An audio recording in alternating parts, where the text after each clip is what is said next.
I'm Jordan Morgan, and I'm going to be playing a session of 8-16 Omaha high-low 6-max. Got a full table. This guy's only got a blind left. We'll see how that affects everything. I've just been here about an orbit, folded my blinds. So actually it looks like we're down to four-handed now. That's good. It means we can play a few more hands.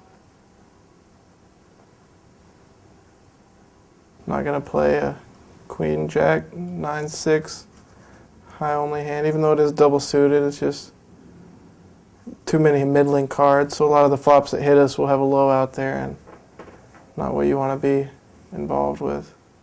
People tend to start playing quite a bit more aggressively. This is kind of a close spot. I think I'll go ahead and fold it with just the ace-6 being the best low draw. But yeah, when it gets down to four-handed, people start getting more aggressive, and especially once it gets three-handed and two-handed, people really start, fighting for every pot, and so you start, calling down a little bit lighter. You change it to where you're not so much looking for the nuts, but like second nuts and third nuts, and two pair in a lot of situations ends up being a really good hand, and you're looking for spots where you have, both a high and a low, that it's hard for, with only just a few more opponents at the table, it's hard for them to beat both of your hands, and you have a chance at beating both of theirs. So, you see, here's the guys winning it with the ace-9. Again, but that's the thing about this game, is you really kind of have to play by your hand value here. This is the guy with one blind coming in, posting out of position. There's just not very much value in a hand like Jack-10, 3-6. It's not going to make the nuts very often, and when it does, it might only be good for half the pot.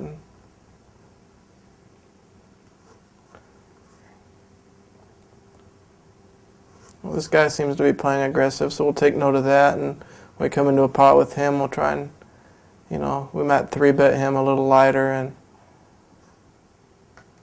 that sort of thing.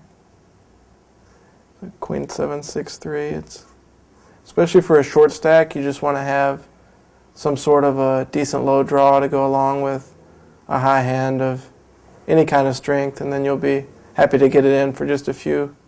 I usually try and buy into these games for enough that I never have to worry about being all in. Usually at least 30 to 40 blinds, and with the ability to rebuy if I need to and get a little short. This is a hand that's decent in that it has 4 cards, an 8 or below, but with all of them being above a 5, it's not going to play that well in a multi-way pot. It's going to make a lot of second-best hands.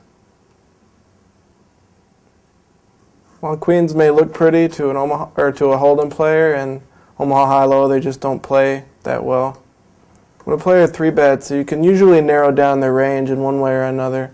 There are kind of two types of players in Omaha high-low. There are players that will only 3-bet aces with the low, and then there are players that are going to 3-bet all kinds of hands, and they'll they'll end up with ace-deuce, ace-3 type hands. They'll also have 3-5, 6-8 sometimes, and all kinds of spots they're 3-betting, and they're just going to be super aggressive. In the lower limit games, generally the people will be 3-betting their hands for value, like this guy just had ace-deuce. So, generally you can put them on ace-deuce or better, unless he's a maniac and getting in there with 8-6, 5-3 and playing those types of hands aggressively also.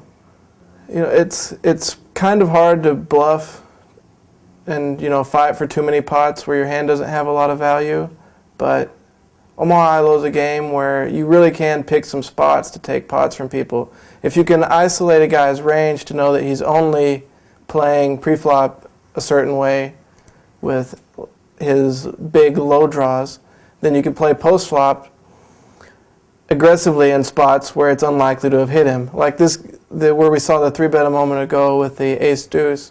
If we know the guy's 3-betting ace-deuce suited from the button, then when the flop comes King Jack 8, he's unlikely to have hit that flop, and we can raise representing a set or 2 pair and get him off of his hands that are unlikely to have connected with the flop. So really you want to be able to identify the types of hands the player might have, and decide that the flop was unlikely to have hit him, and those are the spots that you might try and bluff in this game. Just aren't getting very many hands to play here, but we really like to, play tight and make sure we have a good draw to get in there pre-flop. Especially against a short stack who's just wanting to get in all his chips. You want to have a hand that can flop some decent hands or decent draws. The player to our left here, Rich, seems to be playing pretty aggressively, and take note of that and see how it goes.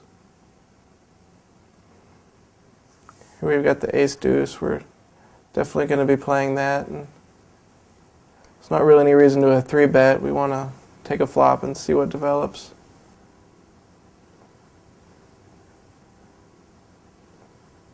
Yeah, if this were folded to me and it were just me and the short stack here, with a hand like this, I'm probably still just calling to induce players in. But if I had a king in my hand or a queen, like a hand that had a little more high value than this with my ace deuce, then I'd be more likely to 3-bet. You're going to 3-bet in spots where you want to isolate the player, and hands that play very strongly high and low. Hands that only go kind of one way, like this one, where it can make some high hands that will win the pot sometimes. The majority of the time you're looking for a low hand to win money from the pot.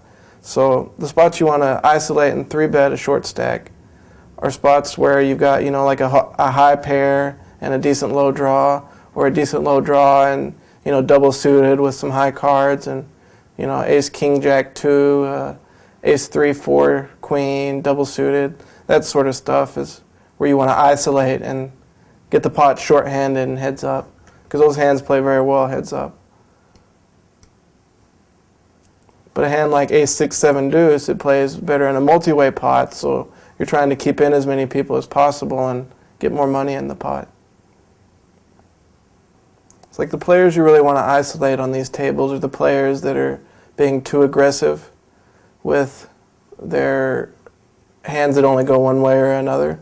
The best players are being the most aggressive in hands that can go both high or low, or have unbeatable hand in one direction or another. Too many players will get in too many bets with hands that only have high value or only have low value, and those are the players you want to isolate and attack. Now, 6-max is a unique version of Omaha high-low in that you can really be a lot more aggressive, and while we haven't been able to show it here in these last few rounds, when you get hands, you really want to be hammering people, and you can really play a fairly wide range of hands with weakish ace 3 and ace 4 type draws. Well, the last World Series, I made the final table of the $1,500 Omaha8 event, and that's played 9-handed. And the difference between 9-handed and 6-handed is that you really have to play tighter in a 9-handed game. You have to play much more selectively pre-flop. Like, this isn't a hand that you can really play 9-handed, but 6-handed, this is a hand that you can defend with. I'll defend with hands that have 4 low cards that can make a lot of combo type hands. And while this is kind of borderline, it's still decent.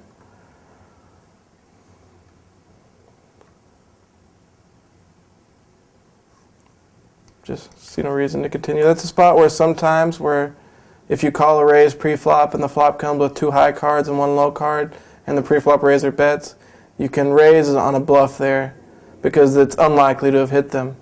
But without more of a read, and especially with no backdoor draws at all, I'll just get out of the way.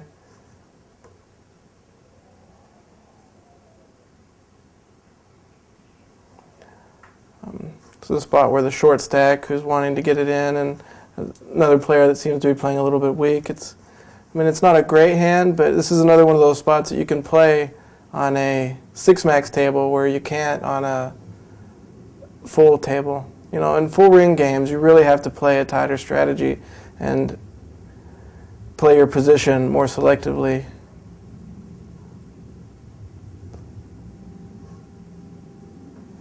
We've made a decent low, but not great, and we have a flush draw. No one was really showing any aggression on the flop, so now that we've got a hand that's decent on the low side and can make a high hand, we'll go ahead and try and narrow the field and see if we can't win this pot.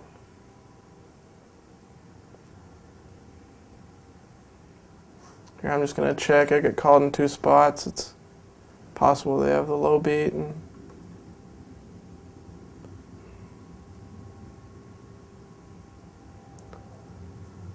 there's no way my 6s are good here, and with 2 other players in the pot, it's too likely one of them has a weaker low. So just get out of the way and try and save a bet.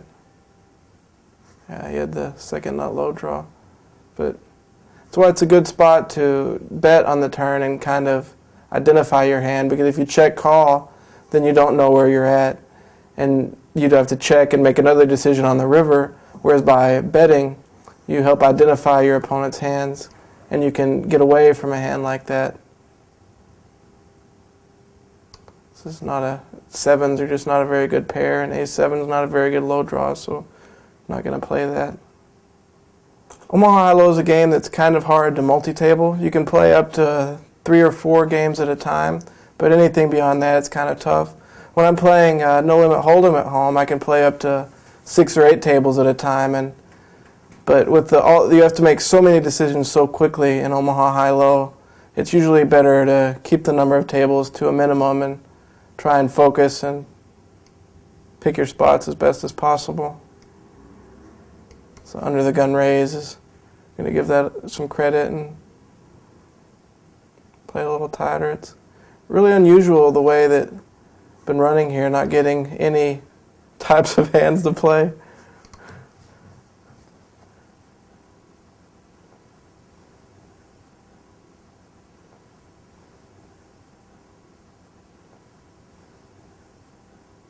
You know, when you're running like this and not really getting many hands, and then the hands that you are getting are marginal, and you might end up losing some chips, it's hard to keep your head and not lose your cool. What I try to do is just, you know, keep focused on what I'm trying to accomplish, and that's play good hands pre-flop and take them to showdown with strong hands and get value for them. So I mean, I just try and focus on playing my good hands strongly and still waiting on them. You know, you can't sacrifice it and just take a flop with a Queen Jack 4-4 because you're never going to make that much money doing so.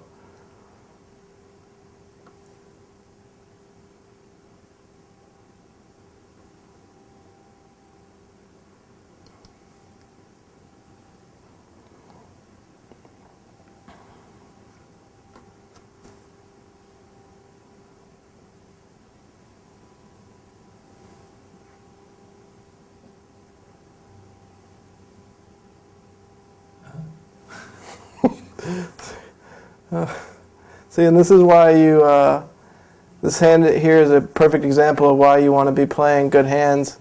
It's because people will show up with all kinds of randomness, and they're just not going to fold. Would have only been half the pot, and that's about the best this hand can ever hope for. But whereas if we have a decent hand, you know, like an ace 5 or something, we're going to get paid, and you just really have to be selective. Omaha High-Low plays quite differently in cash games than it does in tournaments. In cash games, you never really want to be folding spots that you have any kind of value at all. If your hand has any kind of showdown value, you're probably going to take it to showdown, and if it has any kind of value, you're going to put in the chips pre-flop. Whereas in tournaments, the limit tournaments are usually such that the structures, or in limit tournaments, the blinds usually get big so quickly that you really have to be selective about the hands you play. So in a lot of spots, you'll want to tighten up and not play as many pots in tournaments as you would in a cash game. This is true in every case except for whenever the blinds get really big and it gets to be the bubble. At that point, the other players tend to get very, very tight, and you can pick up a lot of chips playing aggressively. Really, in tournament Omaha High-Low, you want to pay more attention to your stack and not quite as much attention to the equity of your hand. In cash game High-Low, you want to pay all the attention to the value your hand has, and really you don't want to pay any attention to your stack because hopefully you'll always have enough chips to play every hand to the river. You'll play hands that are 4 disconnected low hands a little more aggressively the shorter it gets. Against a limp from the small blind, without having too much of a read, you can usually assign it quite a bit of weakness. So I'm going to go ahead and raise here. I haven't played a pot in a while, and he's been a fairly tight player. Now we flop a low with a gut shot, and he still hasn't shown any strength at all, so we'll try and bet him out.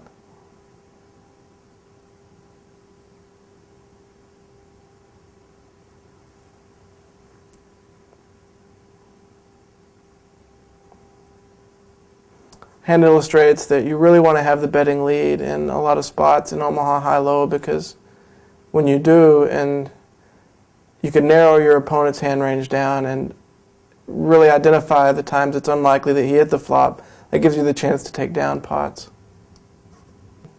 A lot of the skill in Omaha high-low comes from identifying the equity of your hand, and it's kind of hard to put a specific number on that while you're playing. But the way you get good at that is, you run numbers. You play a hand and you see that a guy slicked out on you and beat you, but you might not be sure exactly what his equity was. And then there's all kinds of software out there, like Pokerstove and different sorts of programs where you can put in the hands and it'll tell you the odds. And that's really kind of what you need to do for Omaha high-low, is the more you play, you save hands and then go back and put them in those in the software that lets you know the odds. And that's really kind of how you develop a feel for the odds in this game. And it's really something you have to do, because that's where the value in this game comes from, is identifying the strength of your hand and deciding whether to raise, call, or fold based on that information and the information that you've been given about your opponent's hand. But unfortunately, sometimes you don't get hands and you just have to fold and wait for those spots. But rest assured that just because you've been folding doesn't mean that players are likely to start giving your raises respect and folding to them. You're still going to get paid off when you make a hand, because Omaha high-low is just not a game that lends itself to players folding early and often. Usually there's a lot of action and the pots will grow, and if you have the nuts, you're going to get paid off. And especially in these low-limit games where the people will take almost anything to show down, you just want to be making a hand that has a lot of value.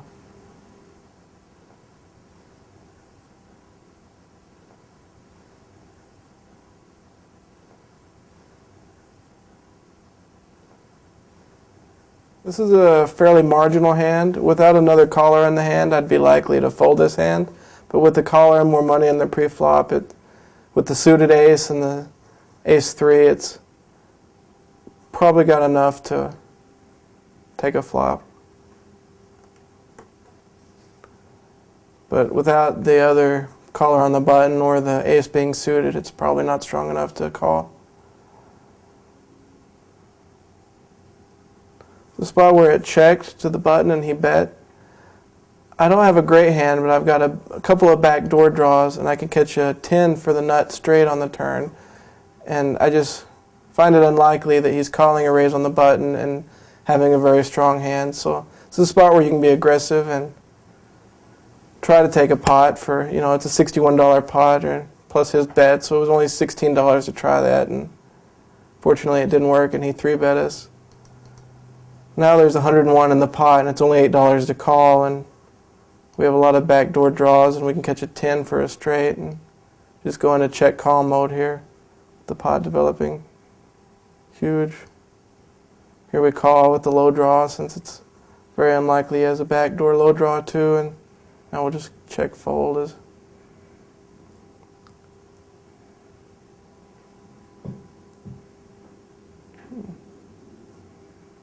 I had a very strong hand on the flop, actually, so it's actually not a good spot to raise.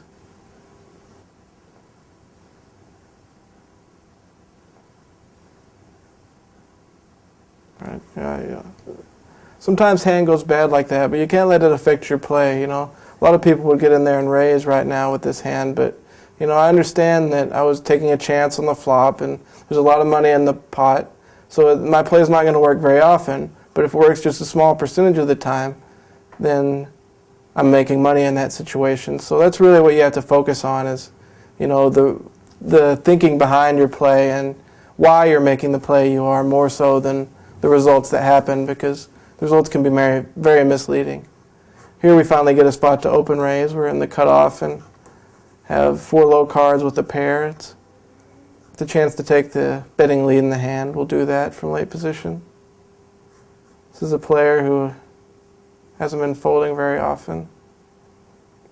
And he just comes out and bets. Yeah, there's not a whole lot of value in playing this hand any farther. He could be doing this with any number of hands, but either he's got us crushed right now or he's got a lot of outs to beat it, the hand that we have, so we'll just get out of the way.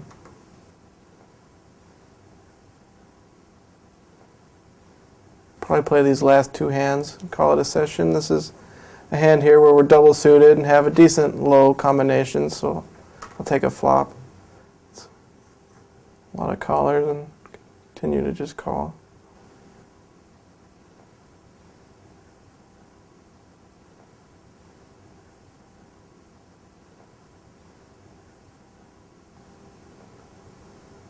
The ace-5 is not quite a good enough low draw to take off another card, and we don't really have much of a chance at winning the high end of the pot, so I'll just fold and get out of the way.